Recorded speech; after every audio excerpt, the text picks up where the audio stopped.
It happens. Perfect. What is up, everybody? Aaron the Dog back with another UFC Breakdown show. It's for the UFC Fight Night, Ketlen Vieira versus Holm, also known as the fight card before our 1 week break for Memorial Day here in the States. With me is my Canadian co-host today, and that is MMA Wagers' own Brandon. How you doing? Good, buddy. How are you? Good. Sorry about last week in advance. I'll just say right away. Made the plan to make a post-weigh-in show, but forgot that the British Bellator was going on at the time, or Bellator. It was in London last week, right? Yeah. Was going on. So obviously with MVP getting robbed in that split decision, so I was just too enthralled there. But I wouldn't say robbery, but it could have went either way. I'm kidding. No, I was saying facetiously. I mean, it wasn't a great fight overall, but I'm not going to say MVP won it. Luke Trainer, definitely. Fuck Luke Trainer. Fuck, man. Minus 500 favorite. Are you kidding me? Yeah, I got him at minus 300, and I still felt okay. And yeah, definitely took a lot of very profitable nights out and try to avoid those, but what are you going to do? It happens. And we go on. Kelly saying Luke Trainer can go to hell. And also Bum Fights Vegas 54. I mean, it is what it is. We got to work with what we got. I definitely think from a betting perspective, this isn't a card you should be putting all the way, your whole bankroll on. But we're going to have some fun. We're going to go through the fights regardless. Thank you for joining me, Brandon. So appreciate the chat. Day in Canada, just to let you know. I guess it's Memorial Day there.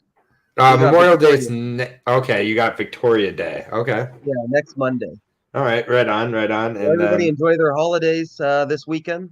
Yep, absolutely. And we got only this is the only card of the weekend, which is fun. There's Eagle FC on Friday night. Yeah, the only card I'm covering, I guess, on the card. I'm not at the Eagle FC level yet. I'm not going to yet. But and there's a Fury FC on Sunday. We have broken down a Fury before. We have. Furies are all over the place. This past week's Fury was quite. We got a half slicer. Yeah, it was an interesting one for sure. But we're here for the UFC in Vegas show here. I'm really excited to break down this card. I always am. I'm sorry that I missed last week. It won't happen again. Brandon, from working with me for quite a while, knows that does not happen ever. Yeah, so you're very consistent.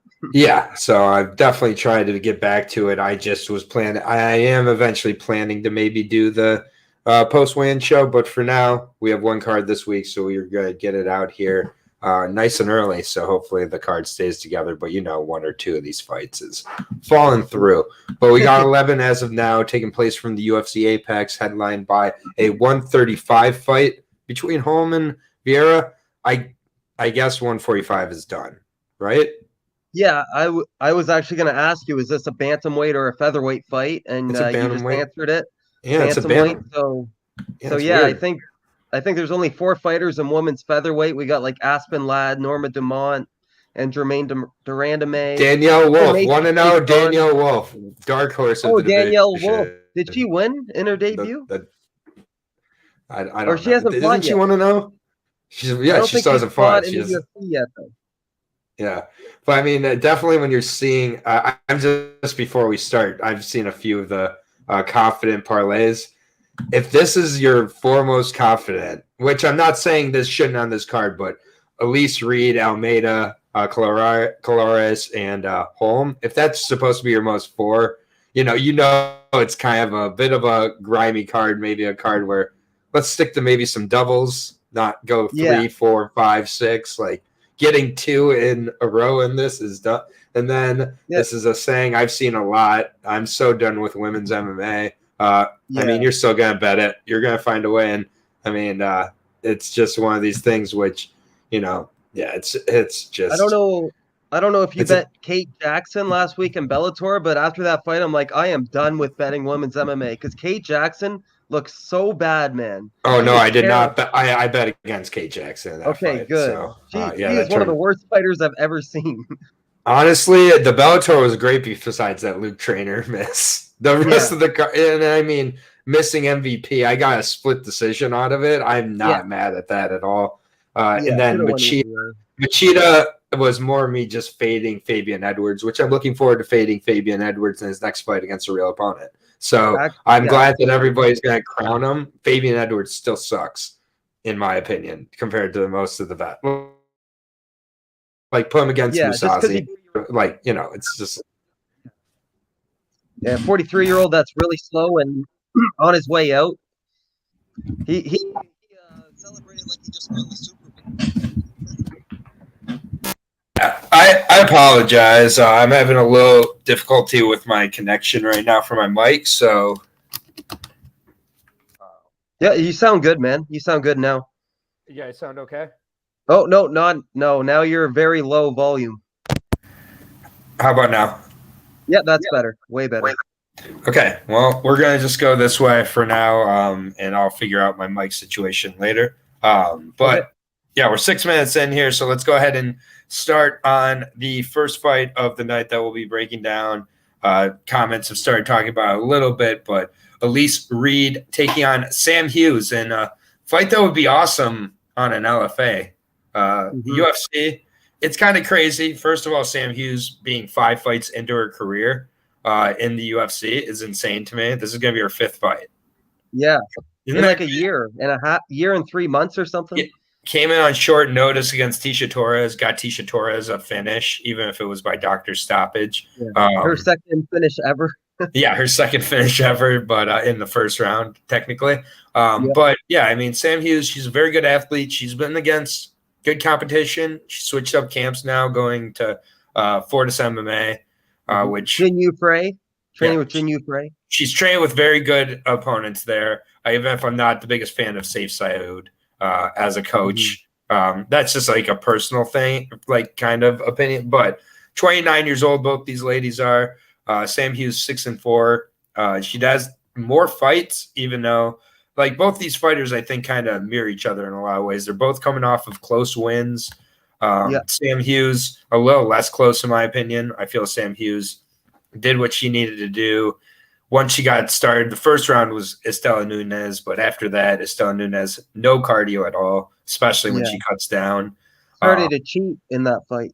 Yep, and Sam Hughes just went to the wrestling and was really smart with it. Pretty similar in this fight. I mean, Sam Hughes, her stand-up not great. She's got decent activity with her footwork, but her footwork isn't all that great either. It's a lot of kind of straightforward, straight back, side to side. So on the feet, Elise Reed has a huge advantage in my opinion. And I just am not so sure, with regards to Sam Hughes's wrestling, if it's that good or if it was just against a gassed out Brazilian in the last fight that she was able to use it good enough here. I think it's going to be a close fight. I think we're going to be saying that a lot tonight. I feel that Elise Reed has a significant advantage on the feet. I think that she's going to start and win the first round, at least, similar to Estela Nunez. I could see Elise Reed kind of being able to have good enough takedown defense or being able to get up from some of the takedowns here. So I'm going to edge towards Elise Reed here in this spot. I just think it's mostly going to be on the feet. She's going to be able to edge it out. Her one loss coming, obviously, to Sajara Eubanks. That was not a split decision against Corey McKenna. That was a hometown just judge trying to give it to Corey McKenna and give her a break. But it's kind of a similar game plan for Elise Reed in this fight where she has to defeat the takedowns. I don't think that Sam Hughes has significantly better takedowns than Corey McKenna. So, I mean, again, Sam Hughes making another, fight pretty quickly here. I just like Elise Reed a little better in the spots where I think this fight's going to take place, which is mostly on the feet. So give me Elise. Decision. Yeah, man. I can definitely see this going to a decision because both these girls are durable. They're both tough, gritty. They're both very similar in their UFC debuts as well. They both came in short notice against really good opposition. Unfortunately, they both lost, but they both came in short notice. Elise Reed actually went up a weight class. Right. And faced a really good opponent. Yeah, Sijara Eubanks. That's like a 10 or 12 fight UFC veteran at this point. Did Sijara make weight for that fight? She did, actually, for once. Okay, that's good. But Elise Reed, you're not going to say no to a UFC contract. So she signed it. She got in there. She did her best, and she rebounded in England against the home favorite. So that was a huge win for Elise. She also other thing. Oh, go ahead. Pardon? No, go ahead. Sorry. I was just going to say, like, look at her opponents that she's beat. Jasmine John Dervias, who's which was very a really good fight with a lot of wrestling involved in it. Yeah, so you know that she's good on the ground and on the feet. Hillary Rose is decent. Jillian DeCourcy, we just saw in Invicta get a highlight reel knockout. Like, she's taken out some good opposition so far. And I like Sam Page Hughes, though. Like, she's awesome, man. She's got that, like, bite down on your mouthpiece and just fucking go. Like, she lands punches and bunches. You better hope she's shooting for takedowns. If she's biting down on her mouthpiece, I think Elise wins this all day. Yeah, well, yeah, probably. So does Sam landed the same amount of significant strikes her last fight. Exactly 76 significant strikes for each of them. And I know Corey McKenna is probably the better opponent than Estella Nunes, but still, like, good for Sam Page getting that win. That was a do or die situation. She needed to win that. And she's already got, like you said, this is her 5th UFC fight already. A lot of experience. She changed camps to Fortis MMA. I really don't have a confident pick. Elise Reed, I think, is the better prospect. But this could definitely go either way, and maybe try to get those prop bets with a split decision on each side. Yeah, I'm totally fine with that, honestly. It's been a play I played a few times last week. Just came up short on the Hill side when I bet the Hill. I bet that Saul D'Amato wasn't judging. Yeah, I don't have a super high side on either side. And then Cameron saying McKenna barely even tried to wrestle against Reed. That's a good point. And Danny Castillo, not a good coach. And then Cameron saying, "Oh, you're a striker now." Again, we're making picks on this show. They can change a lot as the week goes on with such close fights. But honestly, I am on Elise Reed just slightly here. Sam Hughes also coming on short notice here. I don't love that. Just for Sam Hughes. I think this was just like the last quick turnaround. Isn't it a quick turnaround in general? Yeah, maybe not short notice, but quick turnaround. Less so for Elise, but Elise at minus 165, not great. Plus 145 on Hughes. I can understand it. Otherwise, I think, maybe looking at the props here is the way to go. Jillian DeCourcy, another win. Hillary Rose. I mean, Elise Rose hasn't had a bad fight since her debut. So it's pretty impressive the level of competition she's faced and looked pretty well in it. Sam Hughes actually has a loss to Lupi as an amateur for a amateur championship. And lost to Vanessa Demopoulos. Yeah, and Demopoulos, So she's been in there with really good women fighters. Yeah, they mirror each other in a lot of ways. They're both 29 years old, and Sam Hughes does have the better camp of these two. Sam Hughes does have a 1.5 reach advantage compared to the 59-inch reach of McKenna in the last fight for Elise Reed. So these are things that definitely, if you're on the Sam Hughes side, you're circling and pointing out. The Corsi bump, whatever.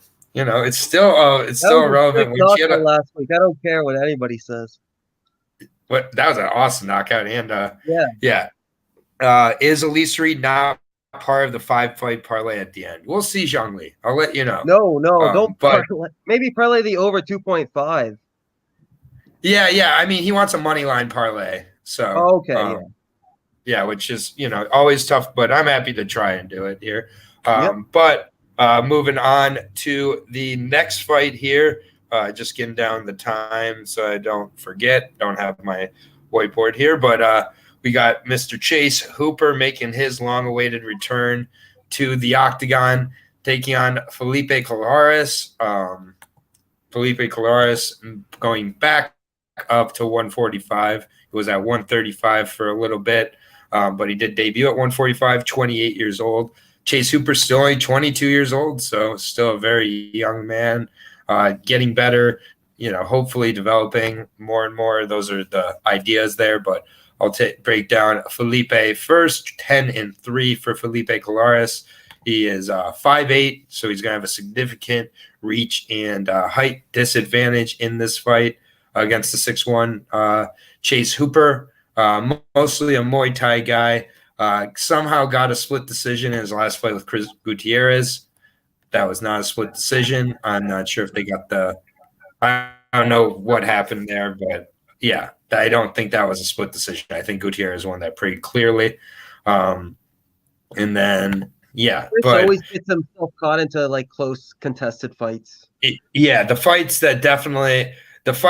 that definitely I think is one that I remember him for is the Montel Jackson fight, and that's not for a good thing. Montel Jackson got 30-25s in that fight on Colares, was taking him down at will. Domingo Pilarte took him down a few times. Gerald De Freitas took him down 3 times. I mean, Domingo Pilarte took him down twice. Like, this guy's takedown defense is very lackluster. Pilarte beat Vince Morales, who we'll be breaking down later, too. Yeah, Vince Morales is always a tough one to figure out. But, yeah. I mean, losses to De Freitas. Montel Jackson, obviously a great wrestler. And then Chris Gutierrez. Luke Sanders took him down twice and knocked him down in the first round. Arguably won that fight, even though it wasn't unanimous for Colares. I went back and watched that fight. It was a fun fight. Yeah, it was a fun fight to watch, honestly. Yeah. And so Colares, he's very entertaining to watch. Going back up to featherweight, I think he's, could have some trouble as he moves forward. I think here against Chase Hooper, the idea is to go blitz Chase Hooper and not respect him at all, and just, try to challenge his chin, try to challenge his body with, shots, which I do think Colares can do as a Muay Thai fighter. He's going to throw a lot of body shots. He throws his good boxing as well. So, I mean, he's going to try to go for the knockout here, and Chase Hooper is going to try to grab him, use trippy takedowns, and if he gets it to the ground, can he submit him? Like, that's my real question because otherwise I think that this, fight could go either way. I think a lot of people are burying Chase Hooper here, and I think that's kind of crazy. He's growing up in front of everybody, so he's going to have his worst moments in front of everybody on the main stage. He's 22 years old still. I do think that working with Stephen Wonderboy Thompson is going to only benefit his striking as he gets, more comfortable there. And he's got such a significant, reach advantage. People are saying fade Hooper. He's the underdog here. So, like, you're saying just hammer Felipe Colares as a favorite. I'm not so sold on that at all. From a betting perspective, for me, it's a dog or pass play, honestly, because I just don't trust Colares that much. I think that he gets taken down by guys like Domingo Pilarte. Are you kidding? Like, that is just not a guy you should be getting taken down by. He has no sort of wrestling game. Chase Hooper has tricky takedowns. He's got a very long reach. Even if he's not using crazy amounts of striking, it's just one of these spots that it's like, I just think that Colares is, kind of a, for one, hittable himself, but I don't think Chase Hooper necessarily can take advantage of that. But the takedowns for me of Colares is just something that really concerns me. And I do think that Hooper is a world-class jiu-jitsu guy. I do. And I do think he can submit Colares if he gets it down, even if it's just once. So, I mean, for me, it's one that originally I was really on Colares. Then I watched the tape. Honestly, I think Colares should be 1-4 in the UFC with a split decision win over Domingo Pilarte. So you're telling me to just trust him. I think Luke should have won the fight. Yeah. I went back and watched it. I think Luke won the fight. So, I mean, not that Luke Sanders is, at all comparable to Chase Hooper with how they fight, but I feel Chase Hooper and Domingo Pilarte are pretty similar types of body types. And for Pilarte to have that success with the takedowns and arguably at least get a split decision, for me, I'm taking the dog and Chase Hooper. I think he's been buried here. I think that this is a winnable fight. Colares is coming back up to 145. Chase Hooper's eventually going to be at 155. Chase Hooper's never making 135. Colares still can make 135. So for me, I got Chase Hooper in this spot. By sub would be, honestly the play, I think, because, I'm not going to parlay him or anything. And I do, but I could see, another, there's a lot of split decisions too. Mm-hmm. And, the judges don't know who the fuck Colares is. He's another Brazilian coming into Vegas. They know who Chase Hooper is. So if this is close, or even if it's not necessarily close, but just unimpressive, look for Chase Hooper to get the nod. So for me, Chase Hooper by sub or, a decision, honestly. So I'm taking Chase Hooper here as the dog. Yeah. I respect that. Like, it can definitely go either way. So, yeah, I can definitely see how you can sum it up to a dog or pass situation. Both these guys might be on their last fights on their contracts, too, because Chase Hooper's 2-2 in the UFC and Colares is 2-3 in the UFC. So, both these guys desperately need a win. Colares is a bit older. He's 6 years older. He's more in his prime than Chase Hooper. Chase Hooper, Ben Askren's son, as people like to say, is only going to be getting better. Submission artist, like you said, he can submit anybody in the division on any given day. It's just Felipe has never been submitted before. He's a tough, durable Brazilian who won't give up easy. I think the first round's going to be really, really close, and Chase Hooper's going to have his moments. But I think the longer this fight goes, Felipe should get a good read on Chase and beat him in the striking. But I'm still not super confident in this fight at all. It's a toss-up for sure. Those Brazilians with nothing to lose are dangerous, man. And Chase Hooper, I just can't trust him yet. I know he's only lost to Alex Caceres, Bruce Leroy, who's a good fighter, and he lost to Steven Peterson, who missed weight, actually. Peterson missed weight in that fight, so he had a weight advantage. So you can't really, take that into I think Colares fights similarly to Peterson in this fight. That's the blueprint, is to fight similarly to that. I mean, even in the Daniel Tamer fight with Hooper took a bunch of shots early and then got the finish in that fight. So, like Justin says, he looks like he gives up. He might look like he gives up, but he doesn't give up. That's the thing. Like Chase Hooper gets very adversity. Yeah, like if Chase Hooper looked a little different, I wonder how much all these comments would be saying what they're saying here. Like I don't know. Like I've turned into a defense attorney for Chase Hooper, which I didn't intend to, but I do think it's a good fight. But Chase Hooper plus 155 straight up by sub, I'm sure it's in the 300 range. I think it's a decent, at a stab. So, they both have exactly 13 professional mixed martial arts fights. And Chase is only 22 with that much experience. This kid can go a long way. I know he's still developing. He kind of reminds me of a Kay Hansen in the women's division. Very young. No, don't say Kay Hansen. That makes me want to change my pick right on the spot. Yeah, I guess they did just cut Kay Hansen. No. He reminds me of, not just in the same parallel.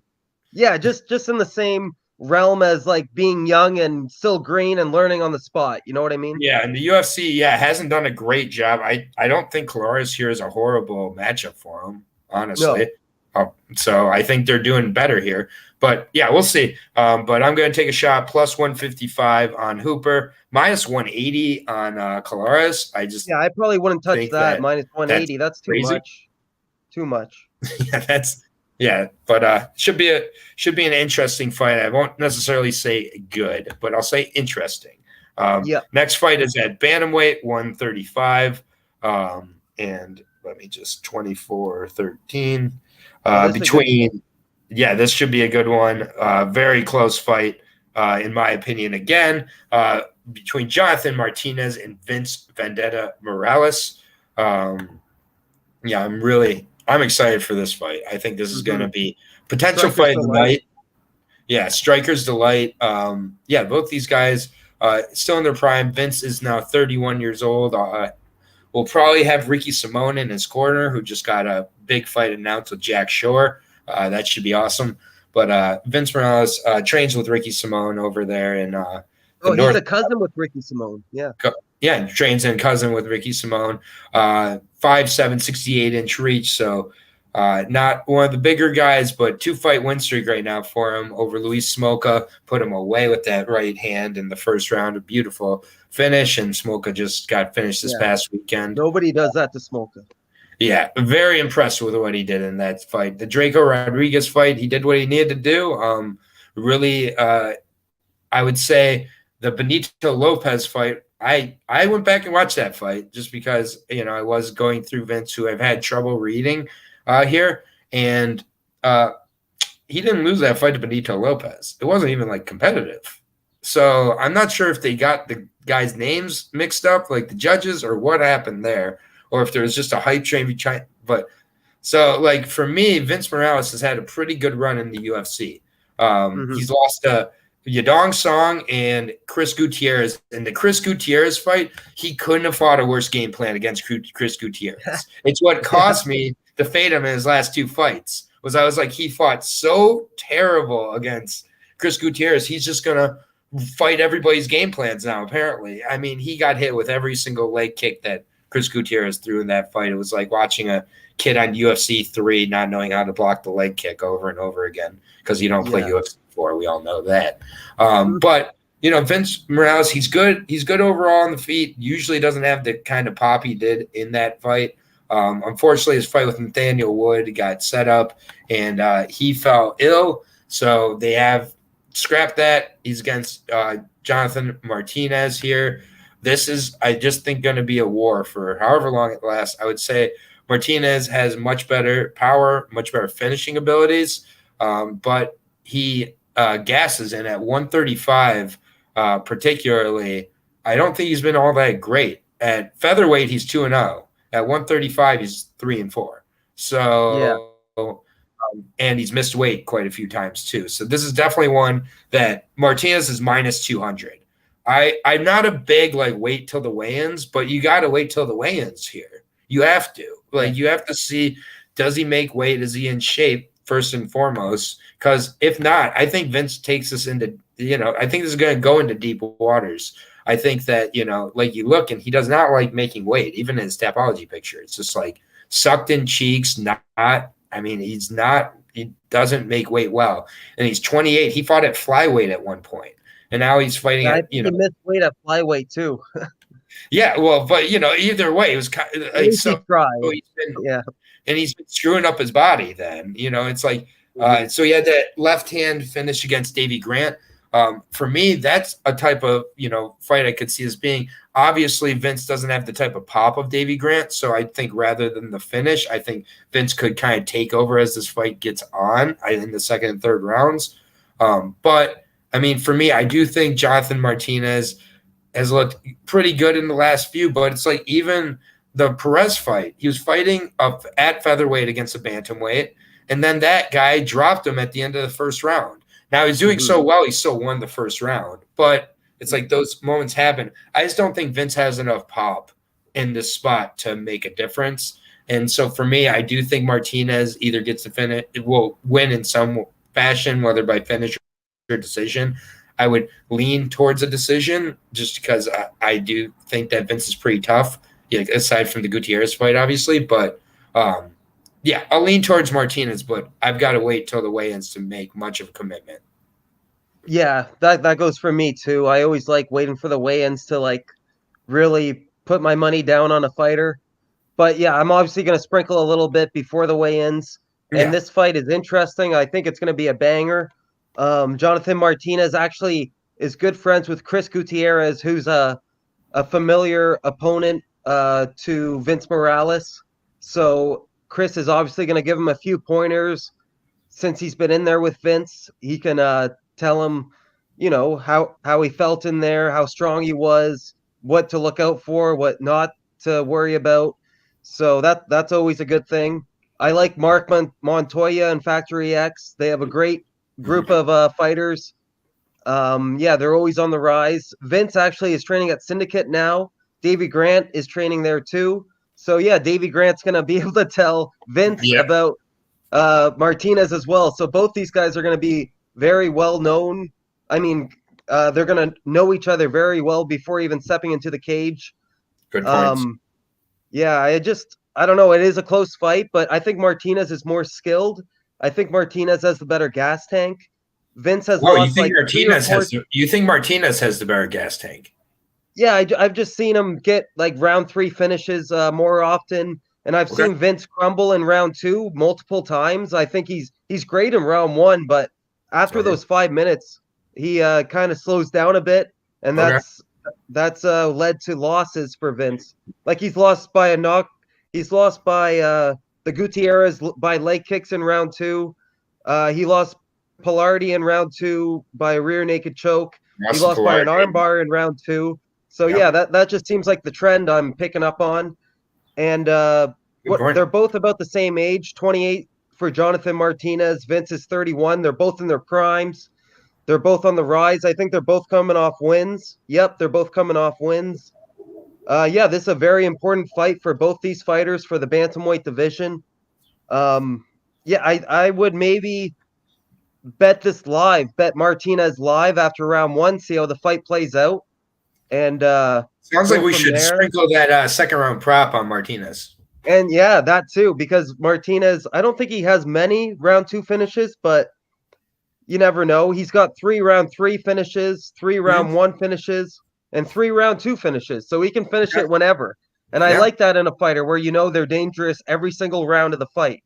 Yeah. So yeah, my official pick is Jonathan Martinez, but with Vince's improvements at Syndicate, and he has looked like he has developed some power in his combinations, knocking down Louis Smolka. He looked good against Draco. I think he's only getting better. John Wood's doing good things there, and I'm not writing Vince off, but I gotta go Jonathan Martinez. I like him. He's a quiet guy, and he puts his head down and goes to work, so I like that. Yeah, by all means, there's not a lot of fighters I'm writing off on this card from a picks perspective, but I'll say Jonathan Martinez is the first part of my 5-part piece parlay. I think you made some I really like some of the points you brought up, some of the trend, and just overall on a card like this, we have 11 fights to choose from for a 5-piece parlay, which I do not recommend putting a lot of money on. But if you're going to do it, we're putting Jonathan Martinez in there, even at minus 220. Their money is coming on Martinez, it appears. So, but I just think he's more skilled overall. Yeah, but like you said, the weight miss. He missed weight by 5 pounds versus Frankie Saenz. So you just never know. Yeah, exactly. So it's definitely one I wouldn't suggest going nuts on, but I'm not going to suggest that on too many fights tonight. So if you need that, I might go to a different channel because I'm not going to just tell you to throw your money away. But next fight on the card is at 155 pounds. This is another guy who is moving back up and I think should be moving up. I think moving down was a mistake for this guy in Omar Morales, the Venezuelan fighter, taking on Uros Medic, the doctor here. So 2 guys with interesting nicknames here. I will be breaking down Uros Medic first, who he's had an interesting start to his UFC career. Came off the Contender Series. He's 7-1 overall. Fought in Alaska FC, so you can almost cancel out his first 4 or 5 fights of his career because they were against nobody. So he looked great in those fights, but they didn't really prove a whole lot. His first fight in the UFC against Alan Cruz, he outstruck him 39-0. It was an absolute obliteration of Alan. Alan's come back since that fight, but I mean that really did show the offensive kind of prowess of Uros. His fight on the Contender Series against Mikey Gonzalez, not a guy I really rate, nor do I think is all that great. But yeah, it's just for me with Medic, he was kind of exposed to a pretty high level in his last fight where he was a favorite against Jalen Turner. I remember thinking that was crazy at the time, and I still think that's crazy. Medic just got kind of blown away in that fight. And so for me, it's, you know, it's hard. Like, who is Uros Medic? How good is he? Is he a killer or be killed guy? Is it, you know, like, I just think that you know, it's tough for me. And then with Omar Morales, he was very inactive with his striking, especially at 145, and I just think that was a result of knowing with those weight cuts he was not able to push himself. He's now 36 years old, going back up to 155. Yeah, it's just this is a hard fight to call, honestly. I don't know how either guy's going to look. Uros coming off his first loss where he got really obliterated in the fight, but now he is at MMA Masters. He's training in the States. He's got to be continuing to get better. He lost by submission, but he was getting beat up on the feet pretty badly in that before the submission. He's taken some time off. He throws really good shots to the body, and Omar Morales always has that high guard, can definitely be hit to the body quite a bit here. For me, the key is that Omar Morales has to keep that volume up. When he lacks in the volume, the fights do not go well. And I don't want to blame it all on the weight cut, but I don't think cutting down to 145 is smart. He's at Sanford MMA. I think he's going to come in with a very good game plan. He's fighting for his job here at this point. Lost to two, lengthy strikers, and Uros Medic is a lengthy striker. Jonathan Pierce uses wrestling, obviously, and grappling at points, but was connecting. Wins over Donghyun Ma, Gabriel Benitez, and Shane Young. Harvey Park, the better Contender Series win also. For me, it's, it's a tough fight to call. I don't know enough about Medic at this point to completely trust him, but Omar Morales, 35, 36 years old, moving back up to 155 at this point. He is hittable at some points. I think that the leg kicks have to be in order here for Omar Morales. So, I see calf kicks all night from Drake MMA. Yep. Yeah, he called it. Yep, good job. Yeah, I agree. I just think that Uros hasn't faced a good enough level of competition. I do think Omar's more experienced, faced a better level, and I think knows what he needs to do moving back up to 155. I think is smart for him. And yeah, I think Uros is first round or bust, and I think Omar Morales is better. So I got Omar by decision. Yeah, man, this is a trend of the night. Very close fights. Hard to really put a lot of money down on these fighters because there's just so many X factors. Uros Medic is a very quick finisher or quick starter. He's got 7 out of 7 finishes, 6 out of 7 in round 1. So that's 86% of his wins end in round 1. So it's really hard. And he was stopped in round 1. And he was finished by Jalen Turner, who is a good fighter. Jalen Turner has been turning heads lately. I think he must be in the top 15 at lightweight, or maybe not, but he should be in the top 15. Yeah. He's good, man. And really good. Yeah, Uros Medic, both these guys are coming off losses. Same with Omar. Omar has more experience. Yeah, Uros is a question mark. I really don't know. I know he's great in the first round, but after that, it could get hairy. It could get, uncomfortable for him. I don't know how the gas tank's going to hold up. He's training at King's MMA, Medic with Rafael Cordero, Benil Dariush, those Spike Carlisle. I know he's there as well. Omar is at one of the best camps in the United States, in my opinion, Sanford MMA. They have been killing it lately. Last week, Chandler won, and Logan Storley, another Sanford MMA fighter. So, yeah, they're just feeling great in Florida right now. And it's a tough fight. Omar is getting older. He's 36 now. Medic is in his prime at 29. I would say Medic to get a finish. If there's going to be a finish, it's Medic. But if this goes into deep waters, I'm obviously going to side with Omar Morales. Yeah. Yeah, I agree. I agree. Have a strong lean either way. Yeah, I mean, again, for all things are, in perspective here on this card, this is one of my stronger leans so far. For Omar. Yeah, for Omar. Oh, wow. Okay.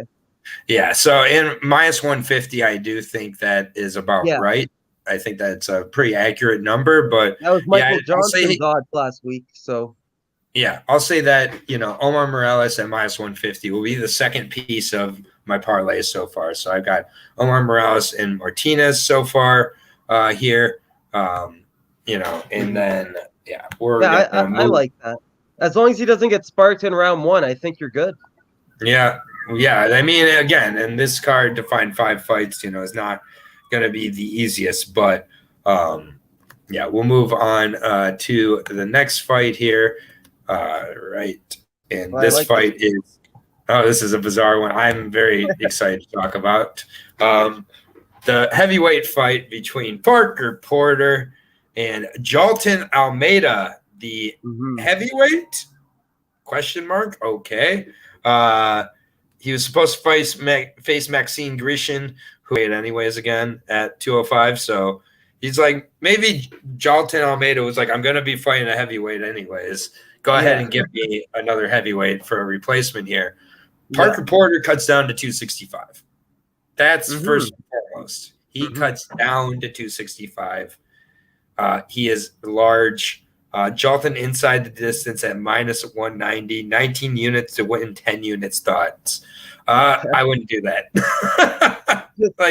That's a big boy to take out in inside the distance. Yeah, I get it. Jailton has very good jiu-jitsu and everything. I mean, I almost I've been doing this lately where it's like, I'm not going to go through Parker Porter and Jailton Almeida's resumes here. Let's just, because this is just a weird fight where it's like, for me, the bet is to wait until Porter balloons and take a sprinkle on Porter. Because there are plenty of ways Porter can win this fight. There really are. For one, Jailton Almeida is probably going to come in weighing 217 pounds or something. And Parker Porter's 220, 225. Yeah, Parker Porter's going to come in and be weighing 266. I get it. Almeida should take him down, but Almeida was taken down in his fight in the Contenders series. And that was a pretty competitive fight. Against the Russian, yeah. Yeah, against the, not a big Russian either. Nasruddin, Nasruddin, yeah. Yeah, and it's just I mean, it's I don't want to. It's again, I can't advise people to hammer anything on this card. Hammer the over 1.5. Maybe Almeida just gets it down and chokes him out or key locks him in 2 seconds. But it's for me, it's Parker Porter. It's another split decision special, possibly. Parker Porter has the better stand up of these two guys. It's Parker Porter. Is that your place with the sirens? Yeah, it's you got a lot of sirens going on over there. Washington D.C. It happens. Oh, okay. Yeah, Parker Porter doesn't stop many takedowns, but it's just man.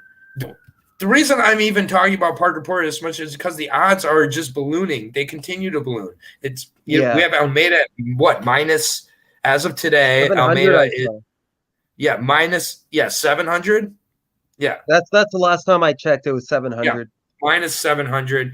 It's just, for me, Almeida should be able to get it down and win this fight, but it's just Almeida's hype is really, really – I don't like guys just taking fights up a weight class. Weight classes do matter. And this isn't just up a weight class of 10 pounds. This is up a weight class with an extra 50 pounds.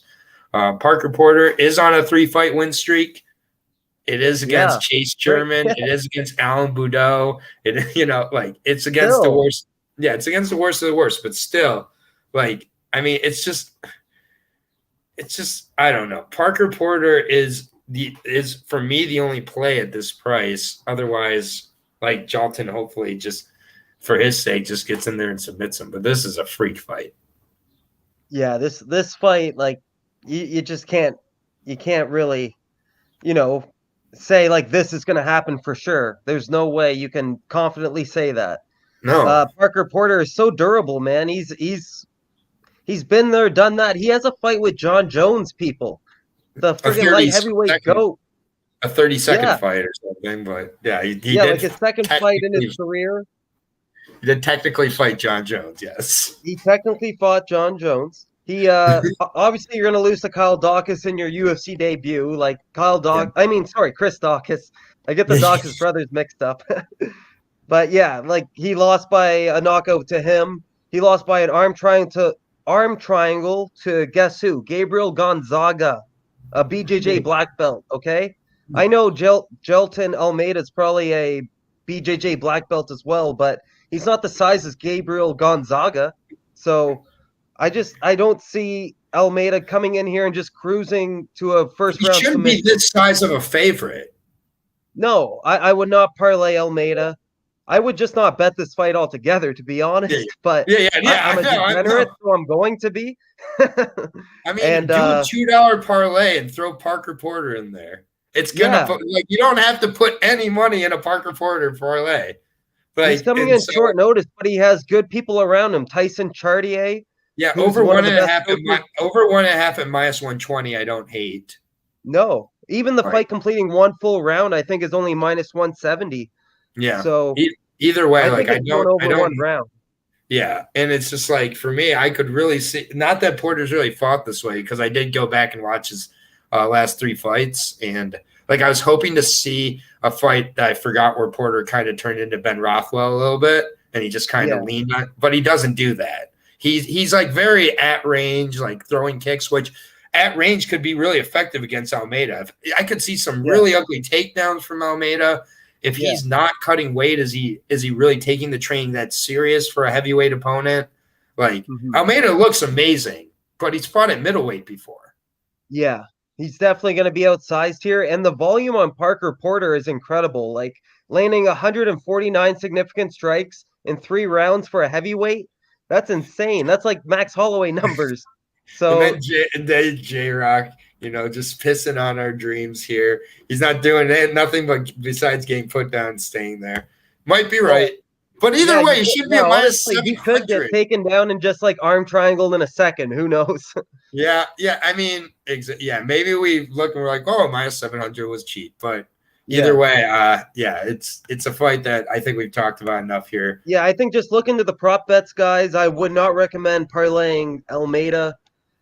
If you do, don't go heavy. But yeah, I don't even have an official pick for this fight, to be honest. Yeah. This next fight, though. I like a certain somebody in this fight to win. I have some questions about how this next fight is so high up on the card. With Alan Almandovsky making his long-awaited return at 31 years old against Homeless Joe, Ugly Joe, Joseph Holmes. This fight should be on an LFA. Straight up. This fight should be on an LFA or CFFC or something. Yeah, maybe a co-main event, not even a main event on one of these. Maybe with Joseph Holmes you could talk it into, but man, this is a crazy fight here. Almandovsky, he just hasn't fought in so long. He's 8-2, 34 years old now. He's fighting out of Italy from Macedonia. He's not the biggest of middleweights at all. Known as a power puncher coming in to the UFC. Lost by knockout in 14 seconds back in September of 2019 to John Phillips. Yikes. I called that. Phillips to knock him out. I mean, congratulations. I don't know if I've ever picked John Phillips in the UFC, to be honest. It's just the perfect matchmaking for him. Lost to Krzysztof Jotko by decision. No shame there. I mean, a win over Will Fleury with, Bellator really made it look promising. Look at all those quick knockouts. A couple first-round knockouts. Like, he really kind of had this power coming into his UFC debut that just hasn't shown up. He's had injuries. He's had 2 bouts with Hu Yaozong canceled. It's like, when you can't make it to a Hu Yaozong fight, you just aren't here to win, because Hu Yaozong is the most winnable fight you can maybe find, and you're not going to make it to that. And you got choice. You missed out on Bevan Lewis, who we've seen how Bevan Lewis is at heavyweight. Gimme after gimme. Now the gimme goes to Joseph. Now the gimme goes to Joseph Holmes. Period. Joseph Holmes is not looked all that great to me in any of his fights, honestly. Just he kind of wins ugly. It's part of what gets him his nickname of Ugly Man. Ugly Man. Yeah, lost by decision to Jamie Pickett in the last fight. I had Came that in short notice though. Right. Yeah, but still, I mean, his fight is on full camp this time, and he's going against a guy who's just not active and not a threat and not very good in Almandovsky. I mean, this is a fight where Joseph Holmes should be able to really put on display. He's going to go to his wrestling and grappling right away and get a submission. Boom. I love it, Aaron. You just spoke the same words I was going to speak. Joseph Holmes is my boy. I've predicted him correctly like every single fight. I didn't predict him in his UFC debut. I just stayed away because I knew it could go either way. Mm-hmm. But before that, I was really high on him. I just coming in short notice against Jamie Pickett, who already had like 3 UFC fights. I knew that was going to be a tall task. Yeah. But yeah, he still didn't like get blown out of the water. He got all 3 rounds. He's already got more time in the octagon. Oh, sorry. He's got almost the same amount of time in the octagon than Almandovsky. Like 14 seconds more Allen has because he got knocked out in 14 seconds. Yeah. And I just think Holmes is more well-rounded. He's got the better overall MMA game. He trains with James Krause at Glory MMA. He's only improving. He's still young. He's 26, man. He's going to get better. Almandovsky isn't getting better with age.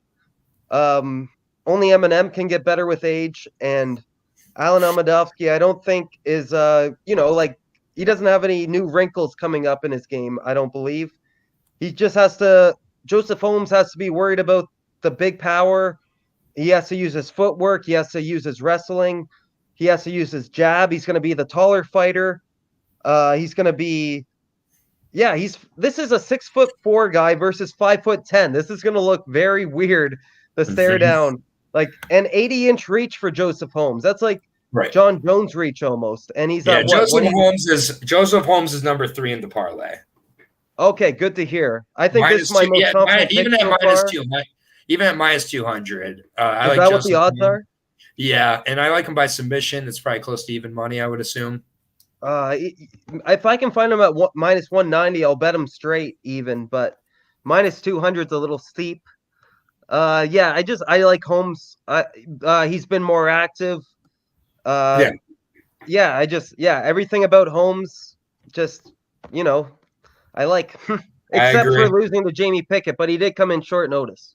Yeah, it was on short notice. I'm more of a Jamie Pickett fan than most people, so definitely don't hold that against him. Either way, Joseph Holmes minus 200. I'm not crazy on the price, but I also understand it, and I was expecting it to be higher, frankly. I think finding someone at a decent price who's still improving against Almandovsky. I mean, he's got one less fight than Almandovsky. And and he's going to have to travel. He's going to have jet lag. I think it's weird if that right here in the United States. So yeah, it's pretty bizarre if that remains the featured prelim, but maybe that's what they want to do. Oh, really? That's the featured prelim. Yeah, it is. Because we're on to the maybe main they're trying to build Joseph Holmes up. I don't know. Yeah. I mean, I guess they like Joseph Holmes. They like the ugly man. Hey, fair enough. Next fight here, first on the main card, should be a good one between Eric, ya boy. I don't know about you. He's not my boy. Anders and Jun Young Park, who, if I had to pick one to have the ya boy nickname, it'd be Jun Young Park, the Iron Turtle. But be draking down him first. 13-5 versus 14-6. So again, UFC really matching up records like this card more than usual, like where it's like very similar levels of experience, even if they start at different times. But Jun Young Park, Iron Turtle, named that because he, definitely has a good durability to his game. 5'10", 73-inch reach for the Korean top team representative. Lost his last fight out. But overall, 15-3 record for Jun Young Park. Definitely known for that very good anaconda choke that he actually got put on him in a fight, but he's been put in a few times in the UFC. He's just kind of fought a very steady go around. I picked against him in his last fight. I love that fight with Gregory Rodriguez. Gregory Rodriguez still one of my favorite. Yeah, Gregory Rodriguez still one of my favorite 185ers. And Gregory should have won his last fight too. He did win his last fight. I agree. I don't and they're care treating what it like the result says. no, and they're treating it like that with his next fight, where he's on the main card coming up in June. So yeah, but Jun Young Park decision win over Barrio. Just implemented good takedowns, implemented good volume with the boxing. Just kind of rinse and repeated that. Same with John Phillips. The Tefon Nzechukwu fight was a majority decision. I think it was pretty clear for Jun Young Park. He just fights a very good, steady overall MMA game plan, and often uses kind of the athleticism of his opponents against him. I just think he's tailor made to take out a guy like Eric Anders, who just kind of is, for the most part, still using the same kind of tools he's used his whole kind of career since getting into the UFC. Hasn't really improved anywhere for me. Plus money on Anders for J-Rock, but for me, Anders had those good performances against Darren Stewart for sure. That was a very good matchup. Definitely against kind of a undersized middleweight, which Jun Young Park is. So Eric Anders is going to be the bigger guy. For sure, and I thought Mearshart beat him in that fight. I did. When Eric Anders fought Mearshart landed more takedowns, more control time. I don't know how that went to Eric Anders. Yeah, exactly. So I mean, really, he's close to having a Vinicius Moreira win and a win over Darren Stewart. That's about it. And that's about it. I mean, he came in and had a terrible game plan against Andre Muniz. To me, when fighters are able to, fighters who are known for using their game plans and implementing their game plans have success against Eric Anders. And it's whether it's striking, whether it's grappling, or whether it's mixing it up, which Jun Young Park's going to do. Jun Young Park's going to mix it up. He's going to be taking down Anders, I think, at points. Even though he is the smaller guy, I think he's quicker and uses just better technique here and gets the job done. I like Jun Young Park by decision in this spot. I think it's a pre-tailor-made matchup for Jun Young Park to win. Yeah, well, Eric Anders does have, I think, the athleticism over Jun Young Park. Yep. Anders used to play football, I believe. Right, Alabama. Yeah, Alabama? Yep. In Alabama, yep. And he's training out of Fight Ready, where like John Jones is training, Yuri Prohaska, Henry Cejudo, the Pitbull brothers. So he's in good hands. I really thought he was going to win his last fight, but I forgot he's coming in short notice. And all it takes is one mistake against a submission artist like Andre Muniz, where you're going to get caught and you're going to have to tap. Anders did the right thing, just tap and fight another day. Some people would try to fight out of that and maybe, ruin their fight career because their arm will never be the same. Like Tony Ferguson versus Charles Oliveira. Tony really should have just tapped in that spot. But Anders, he lost, but he lost without like really taking a scratch. He didn't really take a scratch at all. Like that's not how Park's gonna win this fight either. So, and that's not how Park. Yeah, Park. It's gonna have to be like a grind it out for 15 minutes. I think both of them are gonna have their moments in this fight. I just don't like how Jun Young Park gets so excited sometimes when he has his opponents hurt. He kind of he's not patient enough for me, and he gasses out at times. Anders, I don't think he's going to gas out. He's back at 185. He's going to be committed to his diet, his regimen, his game plan. Eric Bahassin is obviously going to have a good game plan for him. I really, this whole card, man, I really don't have any good, strong reads. But, what are the odds? If Eric Anders is like plus 150, plus 160, I might take a stab.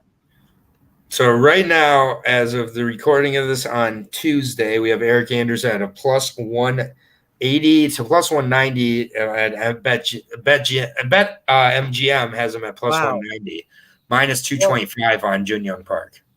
Well, with a card with not a lot of underdogs, like I might take a stab on Eric Anders. Like, who is Jun Young Park beat? I'm just gonna double check in the UFC. I know he beat John Phillips. Tefon and Nzechukwu. Oh, I remember breaking down that fight with you. The Tefon fight. Yeah, that's an athletic beast. For sure. So if he can beat Tefon, then he can obviously beat Eric Anders by a decision here. Marc-Andre Barrio is no slouch either. Yeah, I just think Eric Anders is so hot and cold. He's like Michael Johnson. He's 6-6 in the UFC. Right. You just don't know what you're going to get from him. Yep. But at almost plus 200, you almost have to take a shot at the dog, in my opinion. Yeah, or take the over 2.5. That might even be plus money. Yeah, both totally fair points. Yeah, those are the reasons why I would keep him being my fourth on this parlay. Definitely that price, especially. Yeah, minus 225. But I am going to go with Park. I'm going to go with Park by decision. Over 2.5. I'd be interested in too, though. I'll check the over 2.5 quick. I just want to see what the odds are looking like there. No problem. The odds makers are probably going to think this ends in a finish. Right. Oh, no. Over 2.5 is minus 195 still. So, yeah, okay, you're going to have to parlay that. See it. All right, they see it. Yeah, fair enough. We'll move on to the next fight of the night. That is somehow this far high on the main card. All I'll say is marketability helps you get higher on the card, people. And Tabitha Ricci is the perfect example of that, taking on Polyana Viana. I believe both these girls have like OnlyFans types of sites. Like, I'm pretty sure Tabitha Ricci just announced hers during her fight camp, which definitely is a little bit of a okay. Polyana Viana. This is an interesting fight. Both girls very good jiu-jitsu players, for sure. Could very well take place on the ground. I think both fighters would be willing to fight from the bottom. Both fighters have shown they're willing to pull guard, work the guard. One fighter in Viana has been submitted by Veronica Macedo. Yeah, that's Dan Hardy's new girlfriend. Yeah, that's bad. That is bad to get on the card. Macedo's only submission win. Right, exactly. And it will always be her only submission win. It was in Uruguay. Yeah. It was Polyana Viana's debut. I'm going to chalk it up to UFC jitters there, just because after that fight, her grappling has looked much, much better. It's looked pretty world class.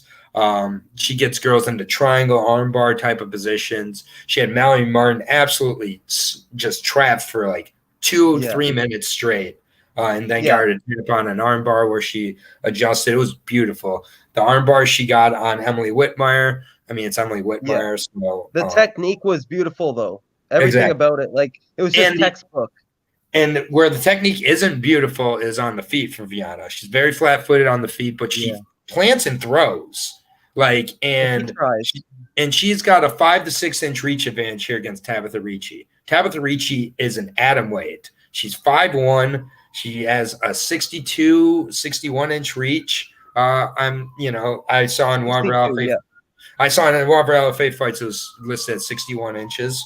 So 62, let's say. And Polyana Viana at 67 inch reach.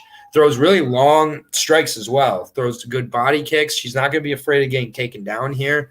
I think that Polyana is going to have a significant size advantage here. And I think in a fight where both girls are going to be very good in the grappling, I think it is going to come down to a feat where I think Polyana is just much more aggressive, going to be able to hit Tabitha at places where Tabitha is not going to be able to literally reach her, I think. I just think this is Polyana's fight to lose. I think Tabitha Ricci is a favorite because of things outside of fighting, and I'll leave it at that.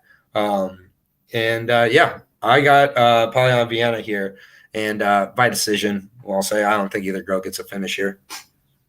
Yeah, we got two Brazilians going at it. Two pretty attractive Brazilians. I'm gonna add definitely Tabitha Ricci. Like those Venom shorts look really good on her. Just gonna say. And they make sure that's why she's a favorite. Yeah, I actually think Polyana opened as the favorite, and money came in on Tabitha. Venom shorts. I think that's what happened. Mm-hmm. But yeah, like you said, the reach and the height, that's a huge deal with ladies at this caliber. Polyana obviously has a UFC experience. What is this? Like her 6th UFC fight? Yep. Her 7th UFC fight. She's 3-3 in the UFC. She's a submission artist, but I highly doubt she's going to submit Tabitha Ricci because Tabitha trains with Mackenzie Dern on a day-to-day basis. Demopoulos. Pardon? And Vanessa Demopoulos. Yeah, so like if you're gonna if you're training with those girls, you're gonna have crazy good submission defense.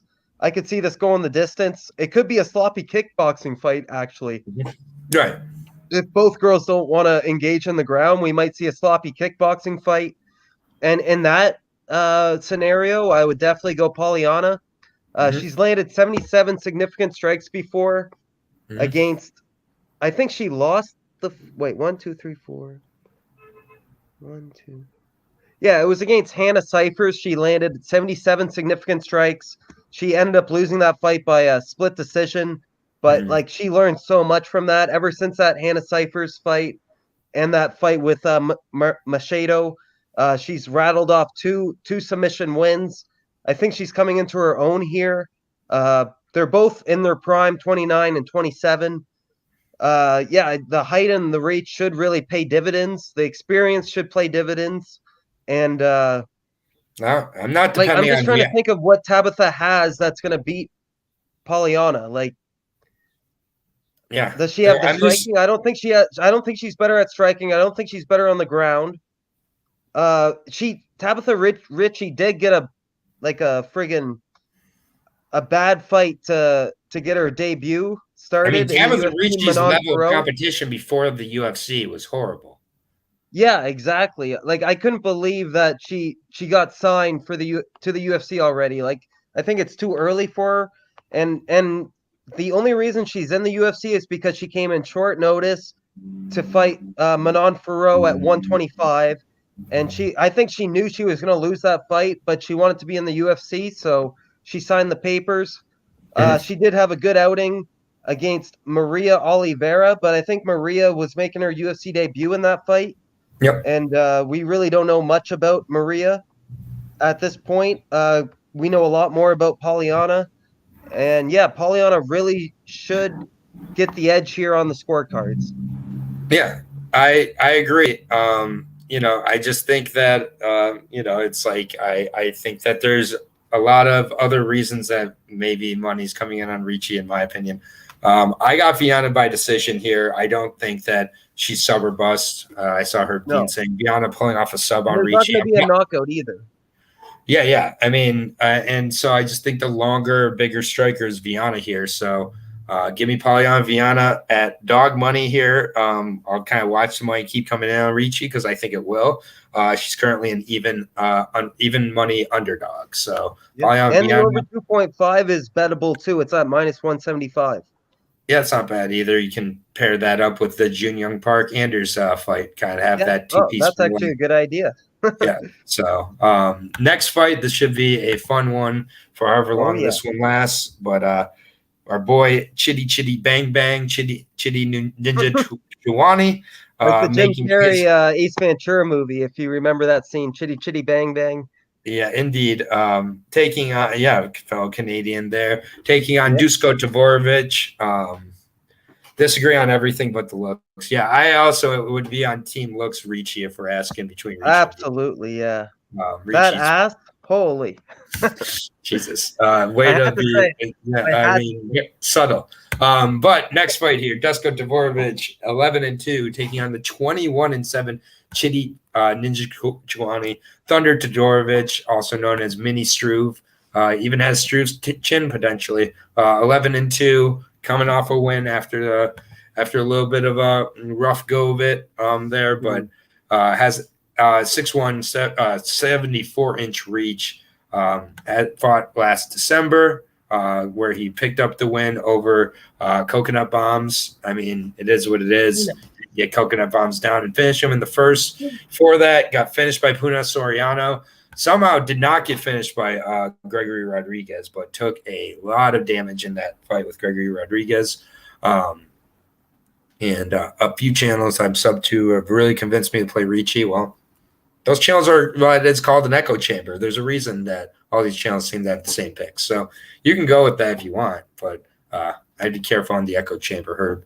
But Dusko Dvorak got a win over Tayash to get into the UFC, beat Daquan Townsend. So his two wins are ground and pound wins of Daquan Townsend and Coconut Bombs. That's just not a great level of competition. Got absolutely annihilated by Punahele Soriano in the first round of that fight, live on ABC. Gregory Rodriguez laid a beating on him. Shinji Nzechukwu, that's looked really, really good. Had a great fight to get into the UFC in the Contender Series fight. And then obviously that quick knockout of Barrio, the last fight, really impressive. 3 straight wins for him. Now, 33 years old, 80-inch reach, 6'3". He's got just really crisp striking. His ground game, not bad at all. Really good knees in the clinch. Just good overall striking. The Mario Souza fight, really an impressive fight overall. Got hit in the dick like 4 times. Kept going. Didn't ever try to quit and make any arguments or nothing. 16-second win in his UFC debut. I think he gets another first-round win with Dusko Todorovic. Chitty is my most confident pick on the card here. Chitty is going to roll here. He's number 4 in the 5-piece parlay. You're going chitty bang bang all day, huh? Absolutely. And minus 200, I love it. Oh, another minus. That seems to be the trend. A lot of minus 200s on this card. Yep. Yeah, Dusko, I was so high on, man. I thought he was going to, just be a big deal in the UFC, but then he lost to who did he Soriano. Lose to? The Soriano fight. And then Gregory Rodriguez, he got outclassed. He did get that rebound knockout on Maki Pitolo, but Maki Pitolo is like a die by the sword, live by the sword type of fighter. Yeah.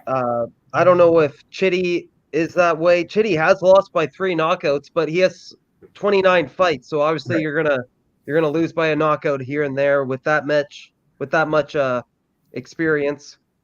And those 3 knockouts are to Brandon Thatch in 53 seconds and to Andrei Korshkov in round 1. So really good opposition there. And he also lost by submission to John Salter, another great opponent. Yeah. Dusko is nothing like Salter. Yeah, John Salter is legit. Mm-hmm. Dusko, it's so funny. He has a win over Michel Pereira, who we're going to be talking about next. And great fight. And he's lower on the card, but that's just how MMA works. Like, it's just whoever can get those highlight reel finishes and make a name for themselves. But yeah, Dusko does have that win over Michel Pereira. He knocked him out in round 1 for a championship. This is I wouldn't be extremely confident in this fight. They're both knockout artists. They both have lost by knockouts. Dusko has 7 knockouts. Chitty Nzechukwu has 13 knockouts. If you guys remember Anthony Nzechukwu, that's his brother. Anthony just fought in Eagle FC a few months ago. So they're both getting that work in. And looking good too. They're not just Pardon? They're both looking good still and improving, both guys. Yeah, they're both iron sharpens iron. And Marc-Andre Barrio, that's a huge win for your UFC debut. I was not expecting that. He got it done in 16 seconds. Performance of the night, he got an extra $50K. I think he's on cloud 9 right now. I don't think he's going to want to slow down anytime soon. He's 33, so it's now or never for him to really get like a win streak going and potentially make it to the top 15 in the UFC. Dusko's the perfect opponent to do that. But Dusko's dangerous as well. He can definitely, land something significant and change the tempo of the fight. But this is another scenario where Dusko has to travel, jet lag. Chitty trains out of Las Vegas, I believe. Yeah, he's out of Las Vegas. It's probably like the UFC PI is probably down the street or whatever. He's fought at the Apex before. And he's fought at the Apex already. Dusko probably has too, but it's just, I think all signs point to Chitty Nzechukwu. I don't really love the odds, but I'm going to go Nzechukwu, but I'm not as confident as you are. Yeah, I just think that Dusko's and Cameron brings it up here too, but Dusko's kind of method of defense is to lean back and against a guy with a 6.5-inch reach advantage and Chitty Nzechukwu, that's not a good way to stay out of danger. And he's willing to give one to take one. And if you're doing that with Chitty Nzechukwu. Yeah, and you pointed out the level of guys that are beating Chitty at this level in his career are guys competing for Bellator middleweight titles like Salters and things like that. So I really do like Chitty here, and yeah, again, he'll be the fourth piece here. So one of these last two will have to be the fifth piece. Will it be the next fight in the Brazilian versus the Argentinian, or will it be the main event? We'll see. I'd say the main event. Well, we'll see. I'm trying to build up, a little suspense here. Some Ryan Seacrest, and we'll be right back. Exactly, after these messages. But, all right, we are back with the co-main event here. It's Argentina and Sandy. Oh, John Lee asked you a question.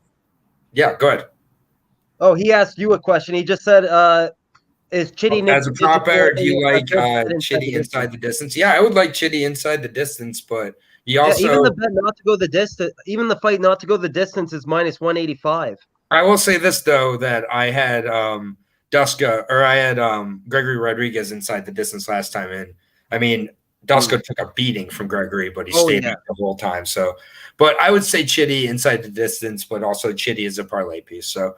Move on to the co-main event. This is Santiago Ponzinibbio taking on the Brazilian. The people's main event. The people's main event, as they put it. Sorry about that. And Michel Pereira here, 27-11 versus 28-5.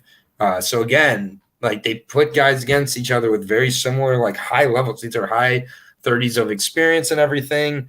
I'm really looking forward to this fight. I think it could be a very exciting fight, or it could be a little disappointing because that's kind of yeah, exactly. Or it could be kind of Michelle really implementing a lot of wrestling, or it could be kind of the staring contest, like you said. But Michelle's kind of become a more measured approach type of guy. He does mix in the takedowns. He doesn't just throw a bunch of stuff like he did kind of when he was first coming into the UFC, and it's I think made him a better overall fighter here. And he's on a 4-fight win streak. It's a pretty quiet 4-fight win streak for him because of I think a lot of the ways he's winning. He's like the Andre Fiallo fight. I wouldn't describe that as firecrackers. I would not at all. He's fighting very conservatively these days. Right. It's like if the fight's boring, that means Michelle's winning, and it's kind of interesting because again, sorry for the sirens here, but it's a busy time. Are they looking for you? Yeah, I got to hide out. But yeah, I mean, Michelle has 3 straight decision wins, and when you're like, oh, Michelle versus Chaos Williams, that's not going the distance. It did. Michelle versus Nico Price, that's not going the distance. No way it's going the distance. No way. I guarantee that some of those people that Herb Dean listens to were saying that Ricci were like, no way this goes the distance because there's no way. There's always a way. And then Andre Fiallo, no way that goes the distance. Now we have Ponzinibbio, no way it goes the distance. I'd say probably it does go the distance. Yeah. But here's the thing. Michelle's been looking really, really good. He's been fighting very regularly. And the number one thing for him, I still think Michelle is well in his prime. Michelle is 28 years old. He's not dealt with the type of injuries and the wars that Ponzinibbio has dealt with. Ponzinibbio was at near death a couple years ago with that bacterial infection he had where he lost, I think, like 80 pounds or something. And just like you can look up some of the pictures. It's just not something you can ever come back from and be at the top of your game. I just don't believe it. And he's only getting older, like 35 at this point. And a shell of Ponzinibbio is still a damn good fighter. Don't get me wrong. It's just not good enough to beat the best in the world. Yeah. And in my opinion, Michelle is just on another level here. I think that it could be a little bit of quote unquote a disappointment, but yeah, for me, I think Michelle is just fighting much smarter, more regularly. The Grant Neal fight, I get it. It was a split decision. Grant Neal didn't do much, though. He was there to be beat, and losing a decision to Grant Neal is just not a great. Jeff Neal, sorry. Grant Neal is Bellator. Yeah, my bad. Yeah, he did not lose at 205er in Grant Neal. That would have been impressive. I would have been like, all right, lose a split to Grant Neal. That's Jeff Neal. That's something. Yeah, but yeah, Jeff Neal, I mean, and then the Lee fight, he got absolutely cracked. And, he won a decision over Baeza. That was after a long layoff, yeah. Yeah, the Baeza win, he won on decision, but Baeza is a guy who we've seen, like, if you're really good, you should finish that guy. Not win. So I don't mean to be a guy who's like, oh, decision doesn't mean. To me, Ponzinibbio is pretty washed at this point. And Michel Pereira is in the prime of his career. He's fighting sharp from a mental and physical perspective. I think that we see a possibility of a finish, but I'm going to go with Michel. Yeah, it's crazy the amount of fights Michel Pereira has already. 40 fights in his MMA career, and he's only 28. So at least another 8 to 10 years of fighting he has left in him. He's going to end up having like 70 fights. So it's crazy the pace he's accumulated all these fights so far. Yeah. And he's 5-2 in the UFC. One of those is a disqualification to Diego Sanchez, where he was winning handily. The other one was that Tristan Connolly fight where he just gassed himself out to start the fight off. He was doing backflips like on his way to the cage. So yeah, he really gassed himself out, and he paid for it in that Tristan Connolly fight. So both those losses have asterisks on them. He really could be 7-0. He's obviously learned from his mistakes. He has 11 losses. He's looked really good in the past few fights. He's looked calculated. He's looked focused. He's looked like he's come in with great game plans each time out. He's training out a Scorpion fighting system. He also trains at the UFC PI. So, yeah, he's in good hands. His opponent, Santiago Ponzinibbio, longtime vet in the game. I remember that knockout to Neil Magny in round 4 in his hometown in Argentina. That was a sight to behold. I think that was the pinnacle of his career, and ever since then, it's kind of went downhill. I'm obviously not counting Santiago out. He has the skills to win this by a decision, but Michel is only improving. The sky's the limit for this guy. He's only 28, like Aaron said. That's just entering his prime. The next 4 years, we could honestly see him go for a title run. And Santiago has other jobs. He's not just a fighter. He's also a commentator for the Argentinian commentating booth for the UFCs. He's very, very educated in the sport. I don't know if there's going to be a finish. I don't think there's going to be a finish. No. It's going to be what's the over 2.5 on this one look like? Yeah, I looked. I was hoping to get plus money, but it's actually the odds makers finally realized that Michel's fighting a lot more calculated, so it's minus 170. Okay. But that's another parlay piece I might look into. Yeah, we might go on a little string of decisions there between the Ricci, Park, Nzechukwu, and Ponzinibbio. I hate to suggest this, but betting all 4 of those to go over the 2.5, we might have a very long main card. Yeah, and that will make like plus 300, plus 400. Yeah, I know that's crazy, but I don't think those 4 fights going the distance is nuts at all. I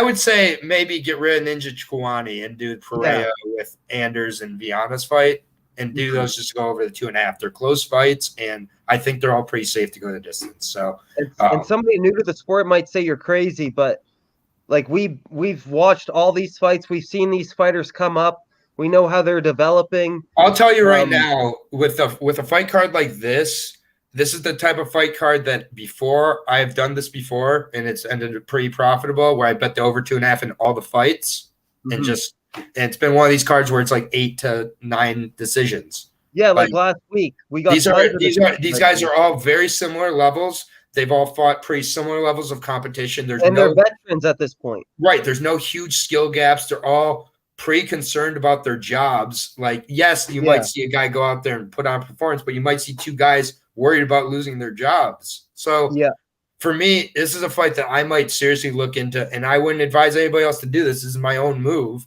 is to do the over 2.5 in all the fights, and not all together, just all separately. And it's profited for me before. This is the round robin, even right, or exactly. This is the type of card where there's going to be a lot of over 2.5s, and there's going to be 1 or 2 in a plus money spot potentially. And but I think there's a what's that?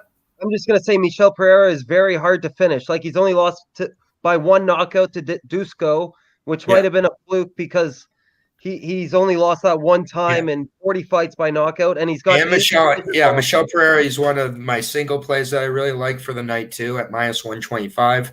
Maybe Ponzinibbio by decision. Yeah, exactly. So those that I like those a lot. And yeah, with between Pereira and Holmes, who do I want to be my fifth? I'm gonna leave Pereira out just because I'm not gonna discount Ponzinibbio that much. So that would reveal that the winner of the main event is my fifth. I won't tell you who my winner of my main event is quite yet, even though I kind of let it slip a second ago. But we're gonna move on to it here, anyways. Main event. But that last fight is going to be a banger. I really expect fireworks, but it also could be a dud. Who knows? Yeah, I agree. This is not like guaranteed fight of the night, like I've heard some people saying. Yeah. But either way, the Holmes fight in bet the over. Why can't we bet the over? Okay. I mean, I'm probably going to. Was it just juiced? What's the price of the over in this fight? It might be a lot. Yeah, that like minus 300. 1,000? No. Is it minus 300 or some shit? Minus 300 over 4.5. Yeah. That sucks. That's brutal. So maybe I'll bet the over on everything but the main event, to be honest with you. I'm not, even though it probably will go to the distance here. Holly Holmes and Ketlen Vieira. I'm curious how each woman's going to make 145. I know, hasn't Ketlen Vieira had weight issues before, or am I imagining this? Yeah, I think she missed weight against Viana and she ended up losing that fight. Yeah, I think they missed weight and lost her because I thought Ketlen won that fight.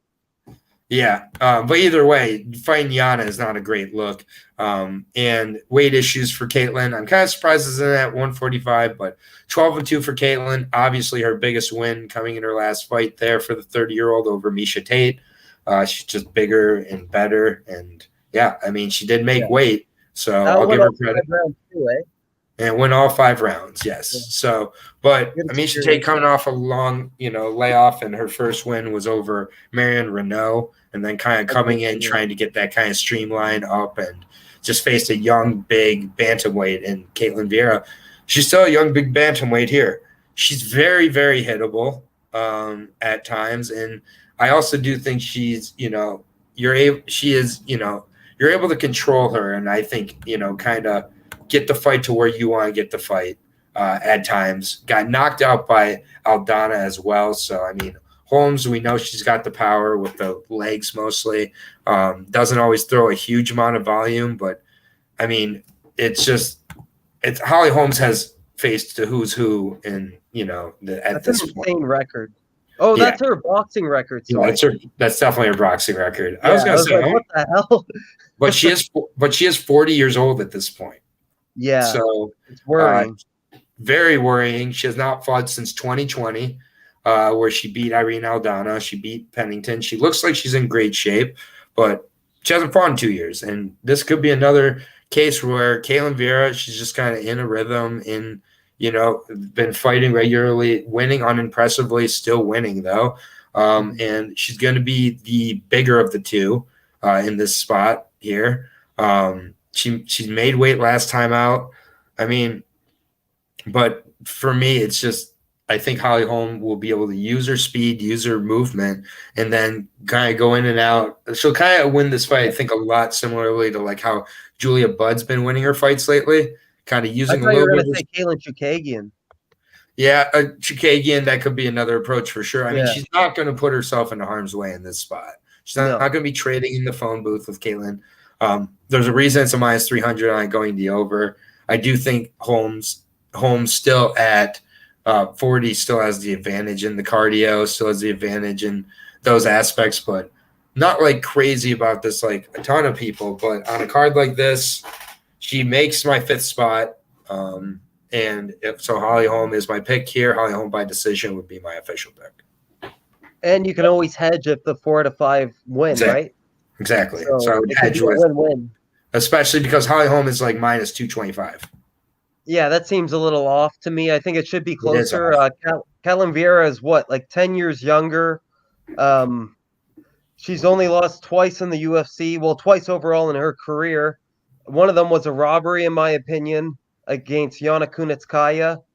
And the other one was to Aldana by a head kick, I believe, in round 1.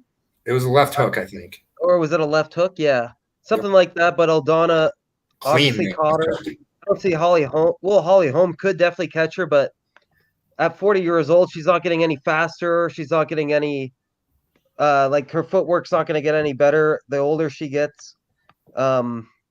She still has all the fundamentals, all the basics, and she's at a great gym with Jackson Wink. She knows what she's doing. She has had a long layoff, but her last fight versus Irene Aldana, that was her best fight in her entire UFC career. Mm-hmm. That's insane, man. Like she got more strikes in that fight than in her past like 6 fights or something. It was some crazy stat. She landed how many? She landed 154 significant strikes in that fight. Before that, she only landed 30, 11, 47, 44, and 25. So you add all those up, that doesn't even equal 154. So yeah, she really just showed up that fight and delivered. And Irene Aldana is not an easy out. And that was in Mexico, I believe, too, in Aldana's hometown. Let me just double check. Was it? Oh, no, sorry. It was Abu Dhabi. But still, like, really great win for Holly Holm. I like your pick. I think the odds should be closer. I do too. But makes it for an easy Holly hedge. Holm could get the job done. Like makes for an easy hedge. Yeah, and then it'd be an easy hedge for you.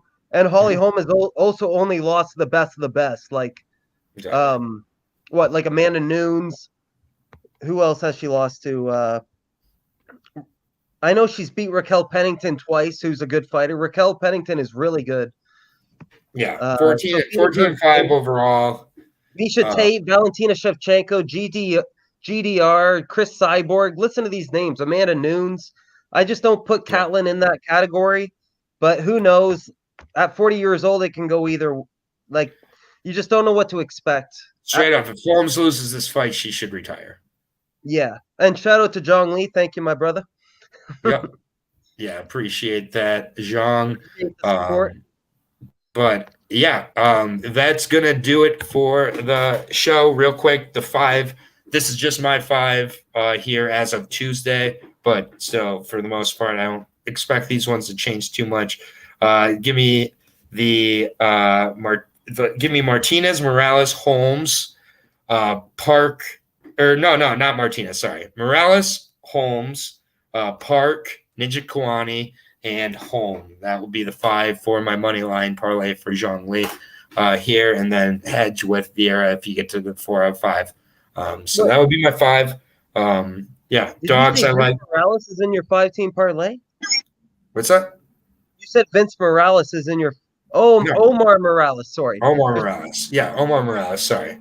Yeah, it should be specific. Omar Morales, Joseph Holmes, Jun Young Park, Chidi Nzechukwu, and Holly Holm. That's my 5 with a hedge on Vieira. With a hedge on Vieira for the main event. I like Paulie Viana as an underdog, albeit a slight underdog. Take a shot on Parker Porter with a sprinkle once that price goes most confident is Joseph Holmes. I'll probably put like 2 units on him. Okay. Other than that, like I'm really not confident in any fighter straight up, but I'll be looking into the prop bets. Yeah, I'm going to definitely take Michelle Pereira straight up as well.